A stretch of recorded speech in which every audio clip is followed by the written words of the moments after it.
ओम श्री शक्ति नमः। ओम श्री शक्ति नमः। ओम श्री शक्ति नमः। ओम श्री शक्ति नमः। हरिपंचक व्रत की विधि और महात्म्य। श्री जनक जी कहते हैं, नारद जी, अब मैं दूसरे व्रत का यथार्थ रूप से वर्णन करता हूँ। सुनिए, यह व्रत हरिपंचक नाम से प्रसिद्ध है और संपूर्ण लोकों में दुर्लभ है। मुनि श्रेष्ठ स्त्रियों तथा पुरुषों के संपूर्ण दुखों का इससे निवारण हो जाता है तथा यह धर्म, अर्थ, काम और मोक्ष की प्राप्ति कराने वाला एवं संपूर्ण मनोरथों और समस्त व्रतों का फल देने वाला है। इस मास के शुक्ल पक्ष की 10वीं तिथि को मनुष्य अपने मन और इंद्रियों को संयम में रखते हुए शौच, दंत धावन और स्नान करके शास्त्र विध नित्य क्रम करे। फिर बलिपाटी, देव पूजन तथा पंच महायज्ञों का अनुष्ठान करके उस दिन नियम पूर्वक रहकर केवल एक समय भोजन करे। मुनिवर दूसरे दिन एकादशी को प्रातःकाल उठकर स्नान और नित्य क्रम से निवृत्त होकर अपने घर पर भगवान विष्णु की पूजा करे। पंच मूर्त की विधि से देव देवेश्वर श्री हरि को स्नान करावे। तत्पश्चात घंट, पुष्प आदि से तथा धूप, दीप, नैवेद्य, तांबूल और परिक्रमा द्वारा उत्तम भक्ति भाव के साथ क्रमश भगवान की रचना करे। देव देवेश्वर भगवान की बलिपाटी पूजा करके इस मंत्र का उच्चारण करे। नमस्ते ज्ञान रूपाय ज्ञानंडाय नमस्तुते, नमस्ते सर्वरूपाय सर्वसिद्धि प्रदायिने।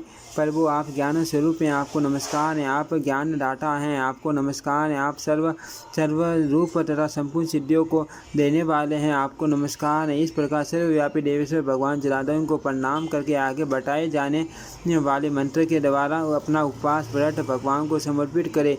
पंचरात्र निरारो हाटे प्रभुति केशव तत्वदाज्ञाय जगत स्वामिनी ममाभीष्ट परदो भव।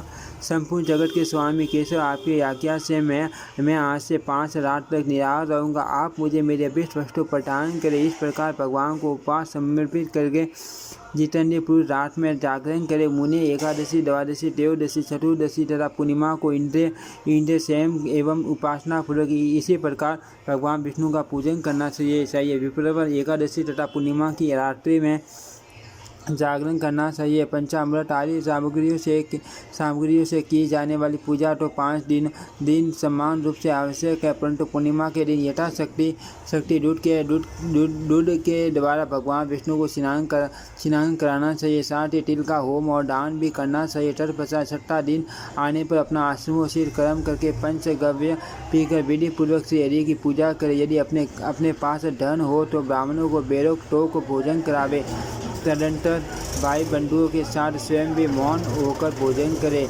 नारद जी, इस प्रकार पौष से लेकर कार्तिक तक के महीनों में भी शुक्ल पक्ष में मनुष्य पूर्वक विधि से इस व्रत को करे। इस प्रकार इस पापनाशक व्रत को 1 वर्ष तक करे। फिर मार्गशीर्ष मास आने पर व्रती पुरुष उसका उद्यापन करे। ब्राह्मण एकादशी को पहले की भांति निराहार रहना चाहिए और द्वादशी को एकादशी तो पंचगव्य पीना चाहिए। फिर गंध, पुष्प आदि सामग्रियों से देव जनार्दन की बलिपाटी पूजा करके जितेंद्रिय पुरुष ब्राह्मण को भेंट दे। मुनिवर मधु और गर्त युक्त खीर, फल, सुगंधित जल से भरा और वस्त्र से ढका हुआ पंचरत्न और दक्षिणा सहित कलश अध्यात्म तत्व के ज्ञाता ब्राह्मण को दान करे। उस समय निम्नलिखित रूप से प्रार्थना करे।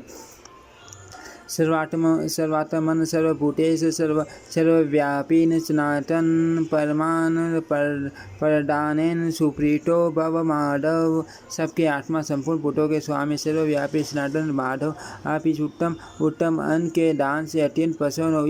इस मंत्र से खीर दान करके यथाशक्ति ब्राह्मण भोजन करावे और स्वयं भी मौन होकर भाई बंधुओं के साथ भोजन करे। जो इस परिपंचक नामक व्रत का पालन करता है उसका ब्रह्मलोक अर्थात परमात्मा के परम धाम को कभी पूरा गमन नहीं होता। उत्तम मोक्ष की इच्छा रहने वाले पुरुषों को यह व्रत अवश्य करना चाहिए। ब्राह्मण, यह व्रत संपूर्ण पाप रूपी दुर्गम वन को जलाने के लिए दावानल के समान है। जो मानव भगवान नारायण के चिंतन में तत्पर हो, भक्तिपूर्वक इस प्रसंग को सुनता है, वह महाघोर पातक से मुक्त हो जाता है।